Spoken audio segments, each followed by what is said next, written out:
नमस्कार सर्वांना, मी श्रेयस स्वागत करतो तुमच्या सर्वांचं आपल्या यूट्यूब चॅनलमध्ये। आजच्या आपल्या व्हिडिओचा टॉपिक आहे की how did I prepare non tech syllabus for Mahatransco AE exam.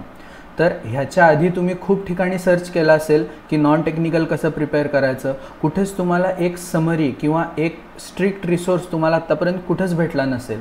May be म्हणूनच तुम्ही या व्हिडिओवर क्लिक केली असेल। तर व्हिडिओ सुरू करण्याच्या आधी स्वतःबद्दल थोडंसं सांगतो। आत्ता जी महाट्रान्सको एई एक्झामिनेशन झाली होती तर त्याच्या रिझल्टमध्ये माझी महाराष्ट्र रँक 10 आलेली आहे। तर ह्या पूर्ण जर्नीमध्ये मी नॉन टेक्निकल सिलेबस कसा प्रिपेअर केला, कारण जर तुम्ही माझं स्कोअर कार्ड बघाल तर माझा नॉन टेक्निकलचा स्कोअरसुद्धा खूप चांगला आहे। तर ह्या व्हिडिओमध्ये आपण थोडंसं डिस्कस करणार आहे की कुठून प्रिपेअर केलं पाहिजे, बिगिनर लेवल असेल तर कुठून प्रिपेअर केलं पाहिजे। तर व्हिडिओला सुरुवात करण्याच्या आधी जर तुम्ही आपलं Telegram channel toppers top electrical म्हणून एक आपलं टेलिग्राम चॅनल आहे, तर त्याला जर तुम्ही सबस्क्राईब केलं नसेल तर तुम्ही एकदा टेलिग्रामवर सर्च करा किंवा त्या चॅनलची लिंक मी डिस्क्रिप्शनमध्ये देईन, तुम्ही एकदा चेकआउट करा, ठीक आहे। तर जास्त वेळ न घालवता आपण डायरेक्टली व्हिडिओला सुरुवात करूया। तर बघा, आपल्या ज्या MSEBच्या ज्या टेक्निकल एक्झाम्स आहेत तर त्या टेक्निकल एक्झाम्समध्ये टोटल दोन बायफर्केशन असतं। एक असतो की आपला टेक्निकल सेक्शन असतो जो मेजॉरिटी असतो आणि दुसरा जो असतो तो असतो आपला नॉन टेक्निकल सेक्शन। तर ह्यामध्ये सुद्धा नॉन टेक्निकल सेक्शन जे आहे आपल्या MSEBचं तर त्याला टोटल 40 मार्क्सचं वेटेज आहे, म्हणजे खूप चांगलं वेटेज आहे। आणि मोस्टली कसं असतं की टेक्निकल सेक्शन जर सोपा आला तर नॉन टेक्निकल सेक्शन हा मेरिट डिसाइडिंग ठरतो। त्यावेळी आपल्याला टेक्निकल सेक्शनमधली एका क्वेश्चनची चूकसुद्धा खूप महागात पडू शकते, ही गोष्ट लक्षात ठेवा। तर नॉन टेक्निकल सेक्शनमध्ये सुद्धा अगेन आपल्याकडे लॉजिकल रिझनिंग आहे, क्वांटिटेटिव्ह ॲप्टिट्यूड आहे आणि तिसरं म्हणजे मराठी आहे। तर मराठीबद्दल मी व्हिडिओच्या शेवटी थोडंसं तुम्हाला सांगणार आहे, पण जर तुमचं 10वीपर्यंत जर मराठी मीडियममधनं शिक्षण झालं असेल तर तुम्हाला मराठीसाठी खूप काही जास्त अभ्यास करायची गरज नाही आहे, कारण IBPSचं जे मराठी आहे ते एकदम बेसिक मराठी असतं, त्यामध्ये व्याकरण वगैरे ते जास्त विचारत नाहीत। तर ह्याबद्दल करूच आपण डिस्कशन। यामध्ये बघा की लॉजिकल रिझनिंग जे आहे ते आपल्याला टोटल 20 मार्क्ससाठी असतं, क्वांटिटेटिव्ह ॲप्टिट्यूड जे आहे ते 10 मार्क्ससाठी असतं आणि मराठी जे आहे ते सुद्धा आपल्याकडे 10 मार्क्ससाठी असतं। ओके, तर सुरुवात मी लॉजिकल रिझनिंगपासून करणार आहे, कारण लॉजिकल रिझनिंगला खूप जास्त वेटेज आहे आणि मुलांना यामध्ये खूप जास्त प्रॉब्लेम येतो। तर ह्या स्लाईडमध्ये मी लॉजिकल रिझनिंगमध्ये कुठले कुठले सब टॉपिक्स आहेत की जे तुम्हाला प्रिपेअर करायला पाहिजे तर त्याची मी एक तुम्हाला लिस्ट दिलेली आहे। आता यामधलं जर एखाद दुसरा कुठला टॉपिक जर मिस झाला तर मी नंतर तसं सांगेन की एखाद दुसरा टॉपिक, बट मोस्टली जितके मला आठवत आहेत की जे मेन टॉपिक्स आहेत त्यामध्ये मी लिस्ट आउट केलेले आहेत। ज्यामध्ये पहिला बघा सिलॉगिझम, त्यानंतर आहे alphanumeric series, coding decoding, order ranking, distance direction, inequality, blood relation, puzzles आणि मशीन इनपुट। तर यामध्ये जो मशीन इनपुटचा पार्ट आहे तर हा जनरली IBPS PO प्रिलिम्सला सुद्धा विचारला जात नाही, हा ॲक्च्युली मेन्सच्या सिलेबसचा पार्ट आहे। पण MSEBच्या एक्झाममध्ये प्रत्येक जी EI लेवलची एक्झाम आहे तर प्रत्येक पेपरमध्ये एक ना एक ते मशीन इनपुट आउटपुट टाकतातच। तर मी खूप प्रयत्न केला होता पण मशीन इनपुटची माझी म्हणजे त्याच्याशी वेवलेंथच माझी मॅच नाही झाली, मला अजिबात जमत नव्हतं। इवन महाट्रान्सकोच्या एक्झामला सुद्धा मी मशीन इनपुट स्किप केलं होतं, मी अटेम्प्ट नव्हतं केलं। तर याबद्दल मला असं सांगायचं आहे की do not waste a lot of time on this. तुम्ही मशीन इनपुट करत बसाल आणि फायनल एक्झामला आपल्याकडे वेळेची खूप कमतरता असते, तर तेव्हा तर मी असं म्हणेन की त्या मशीन इनपुटमध्ये डोकं घालण्यापेक्षा एखादा तुम्ही टेक्निकलचा अजून क्वेश्चन आपल्याला सुटतोय का किंवा एखादं न्यूमरिकल आपल्याच्यानी सॉल्व्ह होतं आहे का हे तुम्ही बघा। तर आता ह्याचा तुमच्याकडे नसेल तर एकदा ह्याचा तुम्ही स्क्रीनशॉट काढून ठेवा, ह्याची PDF मी टेलिग्राम चॅनलवर शेअर करीनच, नसेल तर तुम्ही जॉईन करा टेलिग्राम चॅनलला जर तुम्ही ॲड नसाल तर, ठीक आहे। त्यानंतर बघा की लेवल ऑफ प्रिपरेशन आपली कशी असली पाहिजे। तर 2 टाईपच्या एक्झाम्स आहेत, एक असते आपली ज्युनियर इंजिनियरची एक्झाम, दुसरी असते असिस्टंट इंजिनियर लेवलची एक्झाम। तर असिस्टंट इंजिनियर लेवलची जी एक्झाम आहे त्यासाठी तुमची जी तयारी पाहिजे तर ती IBPS PO प्री लेवलची तुमची प्रिपरेशन पाहिजे। तर आता IBPS PO काय आहे, तर IBPS एक एक्झाम कंडक्ट करते प्रोबेशनरी ऑफिसरची। तर आपला जो नॉनटेकचा सिलेबस असतो तो ऑलमोस्ट बँकिंगला जसा सिलेबस आहे तसाच सिलेबस आहे, फक्त त्यामध्ये इंग्लिश नाही आहे। तर IBPS PO लेवलचं जे काही रिझनिंग आणि जे काही क्वांट आहे तर त्याची तुम्ही प्रॅक्टिस केली पाहिजे। इन केस जर रिझनिंगची लेवल थोडीशी कमी जरी आली तरी तुमची प्रॅक्टिस चांगली असल्यामुळे तुमची ॲक्युरसी खूप चांगली येऊ शकते। आणि ज्या JEE लेवल एक्झाम्स आहेत तर त्यांनी IBPS क्लर्क लेवलला जाऊन आपली थोडीशी प्रिपरेशन करायची। ओके, तर आता खूप इम्पॉर्टंट गोष्ट की ह्या सगळ्या नॉनटेक पार्टचे रिसोर्सेस काय काय आहेत। तर बरेच मुलं म्हणजे कोचिंग लावतात किंवा एखादा क्रॅश कोर्स घेतात किंवा एखादं बंडल घेतात वगैरे. तर मी असं काहीच केलं नव्हतं. मी जेवढी प्रिपरेशन केली मी पूर्ण फ्रीमध्ये प्रिपरेशन केली होती. जे काय असेल ते टेक्स्टबुकचा पास घेतला होता, त्यावरून जेवढी थोडीफार प्रॅक्टिससाठी तो सुद्धा. बाकी मी कुठलाच व्हिडिओ रिसोर्स वगैरे कुठलाच असा पेड काही यूज नव्हता केला.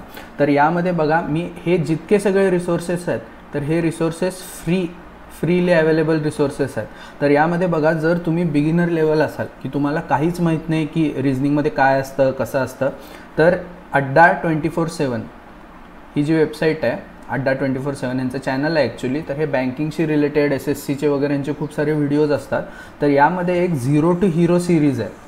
तुम्ही जर सर्च केलं zero to hero reasoning by Saurabh Singh, की खूप चांगली सिरीज आहे. त्यामध्ये त्यांनी पूर्ण म्हणजे एकदम स्क्रॅचपासून त्यांनी एक्सप्लेन केलं आहे सौरभ सिंग सरांनी. तर तुम्ही ही प्लेलिस्ट फॉलो करू शकता. यातून तुमच्या कन्सेप्ट्स खूप चांगल्या क्लिअर होतील. पण आपल्याला एवढी एकच प्लेलिस्ट करून थांबायचं आहे का? तर नाही. या फक्त प्लेलिस्टमुळे तुमची कधीच प्रॅक्टिस होणार नाही, तुमचा कधीच स्पीड इम्प्रूव्ह होणार नाही. हे तुमच्या फक्त बेसिक अंडरस्टँडिंगसाठी आहे की बेसिक काय असतं रिझनिंगमध्ये, कशा टाईपचे क्वेश्चन्स असतात, ठीक आहे. तर त्यानंतर जर तुम्ही थोडंसं अपग्रेड झाला तुमच्या लेवलला, तर समजा तुम्ही इंटरमिजिएट लेवलला गेला, त्या लेवलला गेल्यानंतर म्हणजे मी ऑलरेडी असं ॲज्युम करतो की तुम्ही हे झिरो टू हिरो सिरीज बघितली आणि ही तुम्ही 2xला पळवून बघू शकता. बघा ज्याला करायचं असतं तो कसाही करतो आणि ज्याला खरंच नसतं करायचं तर मग तो एक्सक्यूजेस देतो की खूप मोठी सिरीज आहे. मोठी आहे, मी ॲडमिट करतो की मोठी आहे, पण सहजासहजी तुम्हाला कुठलीच गोष्ट मिळत नाही. जर तुम्हाला 1 लाख सॅलरीचा जर जॉब पाहिजे असेल तर तुम्हाला काही गोष्टी या कॉम्प्रोमाइज कराव्या लागतात. तर जर तुम्ही इंटरमिजिएट लेवलला गेला तर तुम्ही यूट्यूबवर सर्च करा की IBPS PO किंवा IBPS क्लर्क. आता जर AE लेवल असेल तर IBPS PO, JE लेवल असेल तर IBPS क्लर्क. तर मॉक टेस्ट असं तुम्ही सर्च करा तर तुम्हाला खूप सारे व्हिडिओज मिळतील, ज्यामध्ये अड्डाचे सुद्धा खूप सारे व्हिडिओज आहेत. म्हणजे जवळपास एक 100-200 तरी व्हिडिओज आहेतच. म्हणजे तुम्ही बघून थकाल पण ते व्हिडिओ संपणार नाहीत असं आहे, ठीक आहे.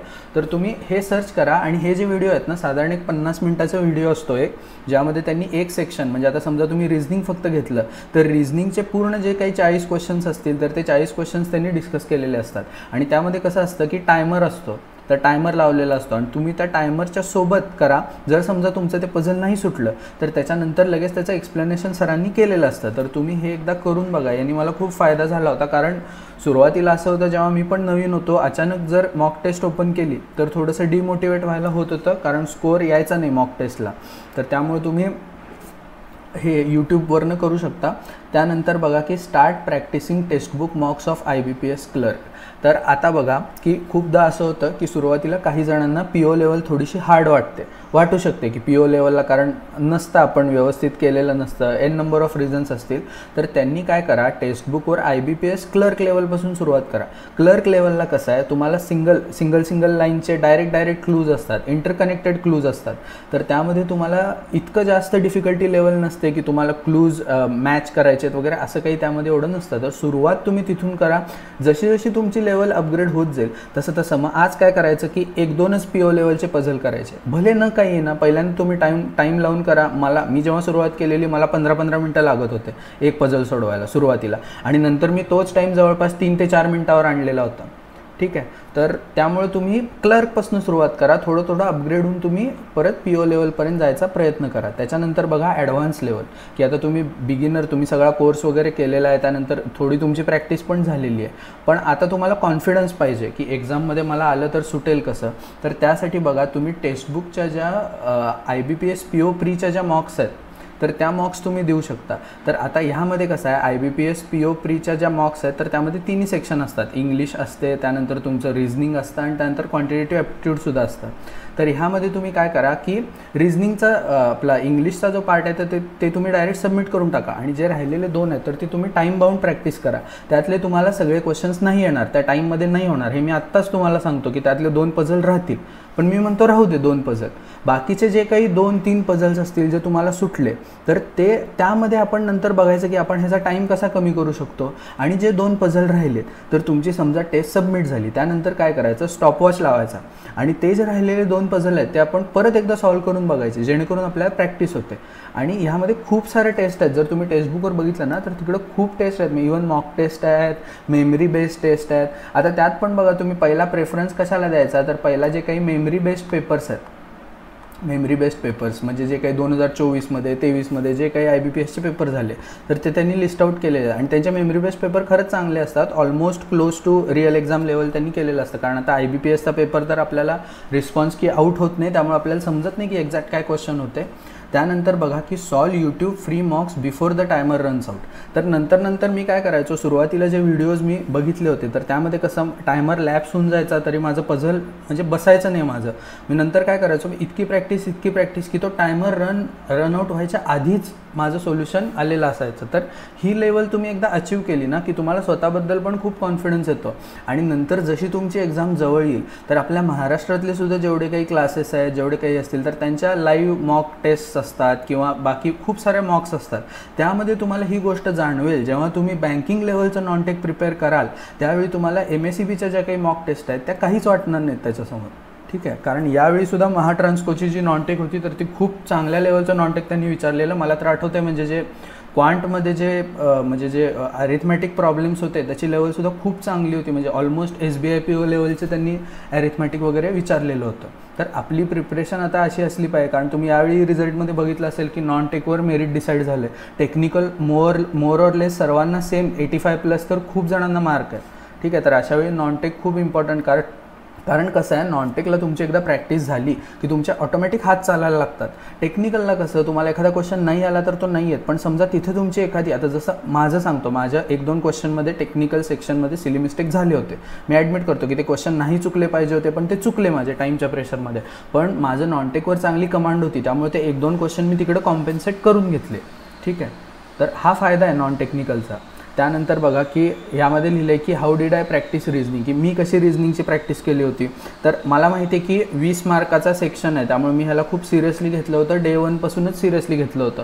आता ह्यात मी काय केलं होतं की डेली 1 आवर डेडिकेट करत होतो रिझनिंगसाठी. म्हणजे डेली करायचोच. मागच्या 2 वर्षात मी असा एकही दिवस गेला नाही की मी म्हणजे नॉन टेक्निकल केलं नाही. रोज काही ना 1 तास नाही जमला तर अर्धा तास, पाऊण तास, पण मी काही ना काही करत होतो.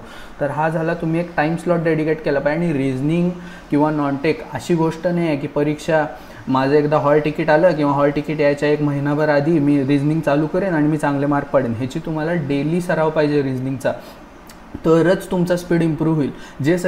जर तुम्ही रिझनिंग सिरियसली नाही घेतलं तर पेपरमध्ये खरंच ब्लँक व्हायला होतं. आता त्यानंतर बघा की दुसरं, once I was done with the basics I started practicing with timer. मी पहिल्यापासूनच टायमरसोबत प्रॅक्टिस करत होतो. त्यानंतर बघा की once a certain level of preparation was reached I started giving mocks daily whenever I am bored of technical. आता बघा खूप वेळा असं होतं की आपण टेक्निकल करून कंटाळा येतो. तर मी काय करायचो जनरली, म्हणजे सुरुवातीला मी काय करायचो की दुपारची जी वेळ असायची, ज्यानंतर म्हणजे आपलं लंच वगैरे झालेलं असतं, मग दुपारच्या वेळी कसं थोडीशी झोप येते. माझ्या वेळी कसं रिझनिंग वगैरे थोडं बरं वाटतं आणि मी काय करायचो, मी व्हिडिओज लावायचो. व्हिडिओमुळे काय होतं की थोडंसं इंटरॅक्टिव्ह बनतो व्हिडिओ, म्हणजे आपला अभ्यास थोडा इंटरॅक्टिव्ह होतो आणि असं बोर नाही होत करायला. तर तुम्ही बघा काही जण असतात की जे दुपारी करतात, काही जण जे असतात जे रात्री करतात, एकदम सगळं झाल्यावर ते रात्री नॉन टेक्निकल करतात. ते तुम्ही आपल्या अकॉर्डिंग बघा. पण शक्यतो मी असं म्हणेन की सकाळचा वेळ नॉन टेक्निकलला तुम्ही देऊ नका, कारण सकाळचा वेळ कसं माइंड फ्रेश असतं. त्यावेळी तुम्ही टेक्निकल, जे आपलं हायेस्ट वेटेज आहे टेक्निकलला, त्याची तुम्ही प्रॅक्टिस करा, शॉर्ट नोट्सची वगैरे.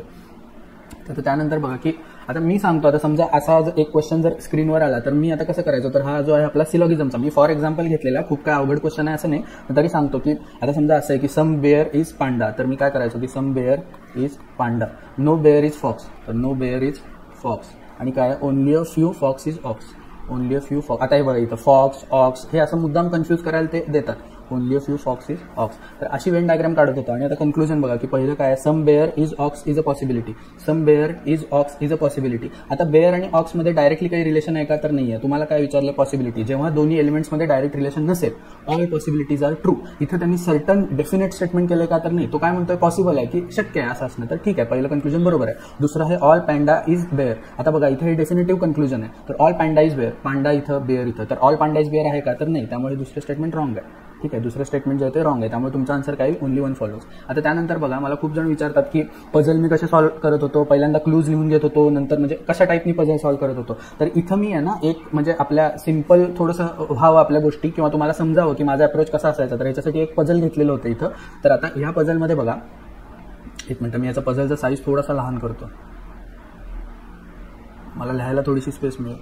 ओके, तर आता या पझलमध्ये बघा, पझल काय आहे तुम्ही एकदा पॉज करून पाहिजे तर हे पझल एकदा सॉल्व्ह करा, एक तुमची तशी अशीच प्रॅक्टिस होईल. तर आता यामध्ये बघा यांनी काय दिलं की 7 persons of family go on vacation on different date of same week. तर मी बघितलं सुरुवातीला काय करायचं, पझल समोर आलं की तुम्ही 1 मिनिट द्या, ते पझल पूर्ण वाचून घ्या. म्हणजे इथं बघा मंडे टू संडे दिलंय, ठीक आहे, वेगवेगळे कलर दिले. आता इथं मला कळलं की मंडे टू संडे वेगवेगळे कलर पण दिले, म्हणजे 2 व्हेरिएबल्स आहे पझल, ठीक आहे. तर आता all the information not in same order. तर आता मी पझल सॉल्व्ह करायला चालू करेन. तर ह्याच्यात काय दिलेत की पहिल्यांदा वार कुठले कुठले आहेत, तर मी ते लिहून घेतले.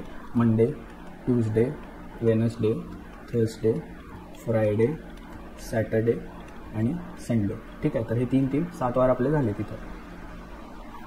हे तुम्ही खूप म्हणजे इतकी प्रॅक्टिस झाली पाहिजे ना की हे सगळं खूप फास्ट तुम्हाला करता आलं पाहिजे. आता मी पेन टॅबवर करतोय त्यामुळे थोडंसं स्लो आहे, पण जर ऑन पेपर असतं तर हे मी एकदम फास्ट म्हणजे हे म्हणजे हात माझे ऑटोमॅटिकच चालायचे हे करायला. तर आता बघा की असा आपण कॉलम केला. आता यात काय म्हणलं त्यांनी की डिफरंट कलर्स आहेत, ठीक आहे, डिफरंट कलर्स आहेत आणि एक तुम्हाला काय अल्फाबेट पण दिलं. म्हणजे ऍक्च्युली हे 3 व्हेरिएबल झालं ऍक्च्युली, ठीक आहे. तर ह्यामध्ये बघा काय दिलंय, all the information is not necessary in same order. W goes on Thursday and likes black. आता बघा ह्या डब्ल्यूसाठी म्हणजे जे अल्फाबेट आहे त्यासाठी मी हा सेक्शन केला आणि जे कलर आहे तर त्यासाठी हा सेक्शन केला. तर त्यांनी काय म्हणलंय, एक सेकंड मी कलर चेंज करतो. W goes on Thursday and likes black. W जो आहे तो थर्सडेला जातो and likes black. Okay. 3 persons go between the one who likes purple and who likes white. तर काय दिलंय, पर्पल आणि व्हाईट ह्याच्यामध्ये 3 जण जातात. बघा मी असे साईडला क्लू लिहून ठेवायचं याचं. तर ह्याची आपल्याला काही ऑर्डर आहे का, तर ऑर्डर दिलेली नाही आहे, वर कुठला खाली कुठला काय माहित नाही आपल्याला. In the one who likes purple and the one who likes white. 1 person goes between the one who likes grey and G. Okay. तर ग्रे आणि जी च्यामध्ये 1 पर्सन त्यांनी दिलाय. The one who likes purple goes immediately before the one who likes grey. तर आता हे grey आहे, ह्याच्या इमिजिएटली बिफोर पर्पल आहे. Okay. who likes purple goes immediately before the one who likes gray. S does not go after G. Okay. म्हणजे S सुरुवातीला आहे, S च्या आधी, S च्या खाली G आहे तुमचा. Number of persons go before S is equal to number of persons who go after I. The one who likes purple goes before the one who likes white. ठीक आहे. तर purple जो आहे तो बिफोर जातो कोणाच्या, व्हाईटच्या. Okay. I does not like purple and does not go on Sunday. आता बघा I does not go on Sunday मी इथंच लिहिलं आणि त्यानंतर काय दिलं, I does not like purple. Okay. आता त्यानंतर N is one of the family members. ठीक आहे, एन एक फॅमिली मेंबर आहे. The one who likes blue goes before the one who likes pink. म्हणजे ब्लू जो आहे तो before the one who likes pink and after the one who likes yellow. हे असे लिहून ठेवलं. 1 person goes between X and C who does not like yellow. 1 person goes between X and C who does not like yellow. तर आता बघा हे सगळे clues आपण इथे लिहिलेले आहेत. तर आता हे क्लूज आपल्याला, हे जे टेबल आहे या टेबलमध्ये आपल्याला फिट करायचं. तर आता इथं बघा मला काय डब्ल्यू एक माहिती आहे आणि ब्लॅक एक माहिती आहे. तर ह्यावरनं बघा की आता ओके पर्पलच्या खाली आपल्याला माहिती आहे की पर्पलच्या खाली तीन जागा सोडून व्हाईट आहे. ओके. तर आता इथं बघा पर्पल ग्रे, म्हणजे मी हे जे आहे ना हे मी इथं फिट करायचा प्रयत्न करतोय. तर इथं बघा पर्पल इथं ठेवला, ग्रे इथं ठेवला, तर इथं जी येईल का, तर नाही, त्यामुळे इथं नसणार. त्यानंतर बघा पर्पल ग्रे आणि इथं जी येईल. ओके. तर इथं येऊ शकतं आपल्याला. तर पर्पलच्या नंतर 3 जे आहे ते व्हाईट येऊ शकतं. त्यानंतर बघा पर्पलच्या खाली ग्रे आहे का, तर नाही, त्यामुळं हे काय आहे पर्पल त्यानंतर ग्रे.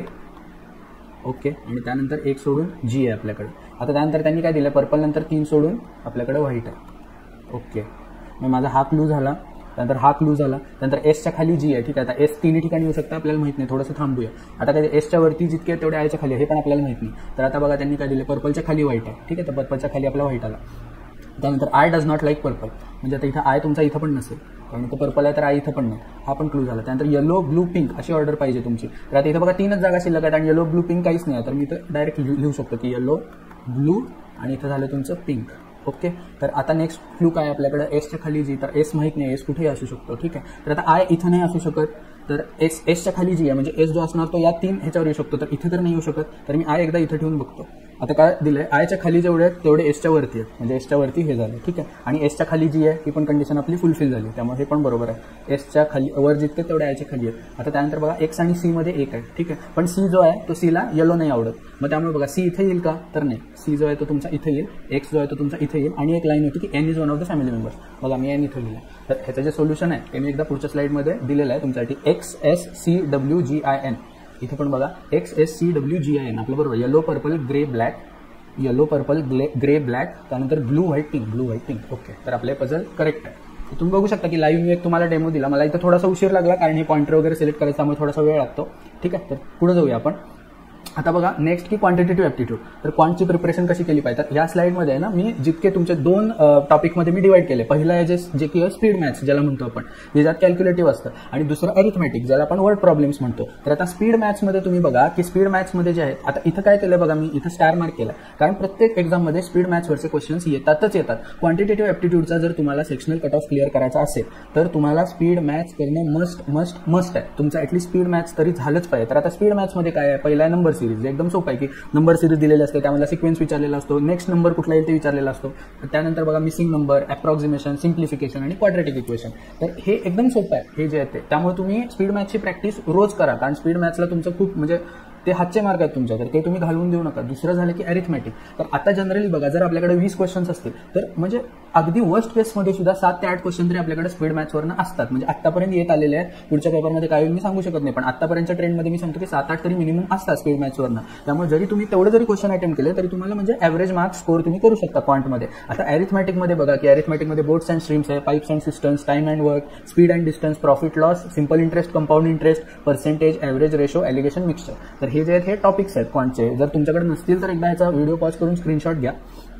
त्यानंतर बघा क्वांटसाठी मी कोणते रिसोर्सेस यूज केले. तर क्वांट जे आहे ना तर ते खूप जणांना अवघड जातं, म्हणजे समजत नाही की वर्ड प्रॉब्लेम्स करावेत सोडावेत. बघा मी क्लिअर सांगतो, जर तुमच्याकडं टाईम जो आहे तो टाईम जर तुमच्याकडे लेस असेल तर तुम्ही अरिथमॅटिक जे आहे तर त्यातले सिलेक्टेड चॅप्टर्स तुम्ही प्रिपेअर करा.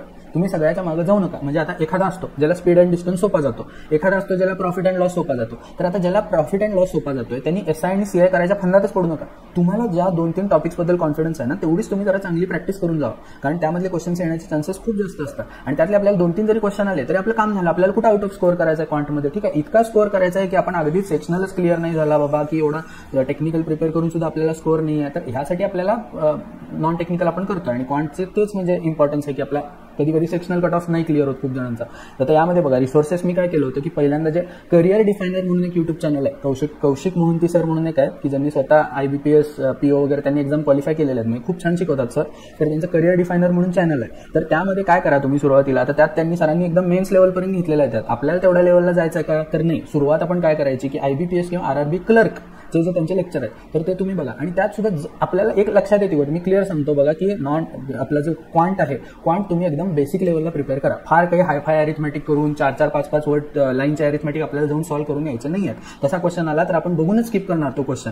तर तुम्ही बेसिकसाठी करताना ना स्टार्ट विथ IBPS किंवा RRB क्लर्क लेवल, जे क्लरिकल लेवलचे असतात ते. आणि जर तुम्हाला हे नको असतील, कौशिक सरांकडून नको, आता तुम्ही बघा एखाद्याची वेवलेंथ मॅच होते एखाद्याची होत नाही. आता माझं सुरुवातीला असं होतं की मी सुरुवात जे आहे ती 0 to 0 अड्डा 247 जे शंतनू शुक्ला सर आहेत त्यांच्यापासून मी सुरुवात केली होती की जे फाउंडेशनसाठी खूप चांगलं आहे. पण नंतर जसे मी मॉक टेस्ट द्यायला लागलो तर मला असं वाटायला लागलं की थोडंसं आपल्याला एक स्टेप हायर जायला पाहिजे. आणि तेव्हा कसं होतं माझ्याकडे वेळ होता म्हणून मग मी कौशिक मोहंती सरांना फॉलो करत होतो, त्यांच्या व्हिडिओजमधून मी प्रॅक्टिस करत होतो. आता त्यामध्ये पण बघा की तुम्हाला जे स्पीड मॅथ्स आहे हे बघा तुम्ही नोट करून ठेवा. कौशिक मोहंती सर आहे आणि त्यांच्या चॅनलचं जे नाव आहे ते करिअर डिफायनर नाव आहे त्यांच्या चॅनलचं. तुम्ही एकदा बघा युट्यूबला जाऊन सर्च करून. त्यानंतर बघा स्पीड मॅथ्स जे आहे, आणि शेवटी सांगतो की आपल्याला जे स्पीड मॅथ्स करायचं आहे ते PO लेवलचं करा तुम्ही, कारण स्पीड मॅथ्स कसं असतं बऱ्याच वेळा सिम्प्लिफिकेशन थोडंसं कॉम्प्लेक्स विचारू शकता. आपला अभ्यास पाहिजे, कारण आपलं सगळं जे आहे जे आपली स्ट्रेंथ आहे ती त्या स्पीड मॅथ्सवरच आहे. समजा अरिथमॅटिक मधलं तुम्हाला काहीच नाही आलं आणि तुम्ही स्पीड मॅथ्समध्ये पण चुका करून आला तर तुम्ही सेक्शनलमध्ये जाणार. आणि त्यामुळं आपल्या स्पीड मॅथ्सची तयारी खूप चांगली ठेवा. PO लेवलचं स्पीड मॅथ्स तुम्ही प्रिपेअर करा. आणि त्यानंतर जे अरिथमॅटिक आहे, एखाद्याने क्लरिकल लेवलचं जरी अरिथमॅटिक केलं, सिंपल एखादं आलं की सेलिंग प्राइस काढा, कॉस्ट प्राइस दिल्यावर, असं एखादं सिंपल आलं तर ते तुम्हाला यायला पाहिजे. त्यानंतर बघा की जेव्हा तुमची एक्झाम जवळ असते, अगदी म्हणजे एक्झामची डेट आली आहे आणि आता 10-12 दिवस राहिले, अशा वेळी मी काय करायचो की 1 फुल मॉक द्यायचो IBPS PO किंवा क्लर्कची. आता मॉक दिल्याचा फायदा काय होतो, आता जेव्हा समजा तुमची एक्झाम जवळ आहे, तुमच्याकडे 1-1 मिनिट महत्त्वाचं आहे, त्यावेळी तुम्ही तास-2 तासाचे लेक्चर बघत बसाल का, तर नाही. त्यावेळी आपल्या डोकाचं काम नाही करा. आपल्याला काय वाटतं नॉनटेक ठीक आहे करायचं तरी आहे, पण मी 1 तासापेक्षा वर नाही देऊ शकत. तर तुम्ही काय करा, सगळं टेक्स्टबुकला जावा आणि डायरेक्ट फुल मॉक द्या. आणि ज्या दिवशी, किंवा अजून एक गोष्ट सांगतो, आता मी खूपदा काय करायचो तर मी खूप साऱ्या टेस्ट सिरीज घेऊन ठेवल्या होत्या. आपल्या MSCBच्या जितक्या आहेत ना त्या टेस्ट सिरीज घेऊन ठेवल्या होत्या. मग मी काय करायचो जनरली अल्टरनेट डेला वगैरे अशी टेस्ट सिरीज द्यायचो. तर आता टेस्ट सिरीज आपण दिली की त्या 2 आवर्समध्ये आपलं टेक्निकल पण कंप्लीट होतं प्लस नॉन-टेक पण आपलं कंप्लीट होतं. तर ज्या दिवशी मी फुल लेंथ टेस्ट द्यायचो त्या दिवशी मग मी आपली काय म्हणतात नॉन टेक्निकलची प्रॅक्टिसच करत नव्हतो, कारण ते सगळं ऑलरेडी ह्याच्यामध्ये कव्हर होत होतं. तर तुम्ही आपल्या हिशोबाने आपल्याला जसं सफिशियंट वाटतं किंवा आपल्याला जे वाटतं की आपलं होईल तर तसं तुम्ही करू शकता. तर बघा की 1 फुल mark of IBPS PO clerk every day, त्यामध्ये इंग्लिश सेक्शन स्किप करायचा मी आधीच सांगितलेलं. तर आता राहिला एक मुद्दा की मराठीची प्रिपरेशन कशी करायची. तर आता बघा की ज्या मुलांचं सुरुवातीला 10वीपर्यंत मराठी असेल त्यांनी, म्हणजे मी तर काहीच प्रिपेअर केलं नव्हतं मराठीचं, आणि जर तुम्ही स्कोर कार्ड बघितला 9.5 काहीतरी मार्क्स आहेत मला मराठीमध्ये. तर माझं होतं म्हणजे सुरुवातीला शुद्ध लेखन वगैरे व्यवस्थित होतं, त्यामुळे मी जास्त काही केलं नव्हतं. पण जे काही आता समजा जे इंग्लिश मीडियमचे वगैरे आहेत तर त्यांनी काय करावं, तर तुम्ही युट्यूबला वगैरे थोडंसं सर्च केलं ना, किंवा जे राज्यसेवा वगैरे जे करणारे असतात किंवा जे सरळ सेवा दुसऱ्या ज्या भरती म्हणजे नॉन टेक्निकलवाले जे असतात ना, तर त्यांच्याशी तुम्ही एकदा बोला. त्यांच्याकडे जर IBPS पॅटर्नवाला असं कुठलं त्यांच्याकडे बुक असेल किंवा काही असेल, की आता बघा IBPS मध्ये आपल्याला कसं असतं, पॅराजंबल विचारतात, शुद्ध लेखनाच्या चुका म्हणजे कुठल्या वाक्यात शुद्ध लेखनाच्या चुका आहेत ते विचारतात, समानार्थी विरुद्धार्थी शब्द, उतारा त्यावरचे प्रश्न किंवा म्हणी वाक्प्रचार ह्याच्यावर पण आपल्याला विचारतात. तर हे जे आहे ना हे बेसिक आहे. तुम्हाला व्याकरण ते कर्तरी कर्मणी प्रयोग वगैरे असं काही मी केलं नव्हतं, कारण मला माहित होतं मागच्या पेपर बघून की त्यांनी व्याकरण विचारलेलं नव्हतं, आणि यावेळी पण त्यांनी नाही विचारलं. तर पुढच्या वेळी माहित नाही काय विचारतील नाही विचारतील, पण मोस्टली तर IBPS नाही विचारत. तर तुम्ही मराठीला असं करू शकता. हे बेसिक ज्या गोष्टी आहेत, थोडंसं शुद्ध लेखनाचं वगैरे हे क्वेश्चन हे, आणि तुम्हाला थोडं प्रॅक्टिस करावंच लागेल याच्यासाठी. मी काय करायचो की जे टेस्ट सिरीज असायची म्हणजे महाराष्ट्रातल्या मी जेवढ्या आता MSCBच्या टेस्ट सिरीज घेतल्या होत्या, तर त्यामधलं मराठी सेक्शन येईल मी तेवढा एकदम व्यवस्थित सोडवायचो आणि त्याचं अनालिसिस करायचो. समजा एखादा त्यातला समानार्थी शब्द चुकला तर तेवढाच मी लिहून घ्यायचो माझ्याकडे की ह्याचा बाबा हा समानार्थी शब्द, समजा घोड्याला एखादा विचारला फॉर एक्झाम्पल, तर तसं मी लिहित होतो त्याच्यामध्ये. तुम्ही असं मराठी प्रिपेअर करू शकता, ह्याची काही फार टेन्शन घ्यायला पाहिजे असं नाही. उतारावरचे तर एकदम सोपे क्वेश्चन्स असतात. तर बघा मी ऑलमोस्ट म्हणजे खूप ट्राय केलेलं आहे की कमीत कमी वेळेत तुम्हाला मॅक्सिमम सगळे रिसोर्सेस किंवा मी कसं प्रिपेअर केलेलं हे सगळं सांगायचं. तरी पण जर तुमच्या काही शंका असतील तर तुम्ही कमेंट बॉक्समध्ये सांगा, आपण त्यावर डिस्कशन करू. पुढच्या व्हिडिओमध्ये मला वाटलं की तो टॉपिक इन्क्लूड करायला पाहिजे, तर पुढच्या टॉपिकमध्ये मी व्हिडिओ इन्क्लूड करेन. आणि दुसरी गोष्ट म्हणजे आता हे सगळं स्ट्रॅटेजी व्हिडिओजमध्ये काय होतं की मध्ये जी आपण लेक्चर सिरीज चालू केली होती तर त्याला थोडासा ब्रेक लागला होता मध्ये, तर मी परत ती लेक्चर सिरीज कंटिन्यू करेन. जर तुम्हाला अजून काही पाहिजे असेल की एखादा सब्जेक्टचं मॅरेथॉन किंवा काही, तर तसं मला सांगा, तर जसं मॅनेज होतंय तसं मी करेन. कारण आता कसं आहे की वेळ तर आपल्याकडे लिमिटेड आहे. बघू त्यातनं पण जितकं मॅक्सिमम मला करता येईल तेवढा प्रयत्न करेन. अजून जर तुम्ही आपल्या चॅनलला सबस्क्राईब केलं नसेल तर प्लीज चॅनलला सबस्क्राईब करा, कारण तो खूप चांगला कंटेंट मी द्यायचा प्रयत्न करतोय, ते पण एकदम फ्री ऑफ कॉस्ट. आणि माझं स्वतःचं असं आहे की जोपर्यंत माझा कंटेंट रेडी नाही आहे किंवा जोपर्यंत मला असं नाही वाटत की मी कमिटमेंट देऊ शकतो, तोपर्यंत मी पेड काही चालू करणार नाही आहे. कारण कसं असतं की पेड काही चालू केलं की मग कमिटमेंट इश्यूज येतात. मग समोरचा विचारतो की मी एवढी प्राइस पे केली आहे तरी मला म्हणजे आता वेळ का होतो हे का होतं. तर सध्या असं नाही आहे. जोपर्यंत मी त्या स्टेजला असेल की माझं कंप्लीट, मी क्लिअर सांगतो, मी ऑनेस्टली सांगतो, असं काय मला हे नाही आहे की व्हिडिओ बनवण्याचा हेतू हाच आहे की माझ्यासोबतचे जे मुलं असतील की जे थोड्या मार्काने हुकले किंवा ज्यांचं थोडं प्रॉब्लेम झाला, इन केस जर मागच्या ट्रान्सफर सारखीच पुढे जर लगेच ॲड आली तर त्या मुलांना मदत व्हावी, हाच या मागचा उद्देश आहे व्हिडिओ बनवण्याचा. ठीक आहे, ओके. तर तुमचा वेळ दिल्याबद्दल धन्यवाद. आणि असे नवीन व्हिडिओ जर तुम्हाला बघायचे असतील तर आपल्या चॅनलला सबस्क्राईब करा.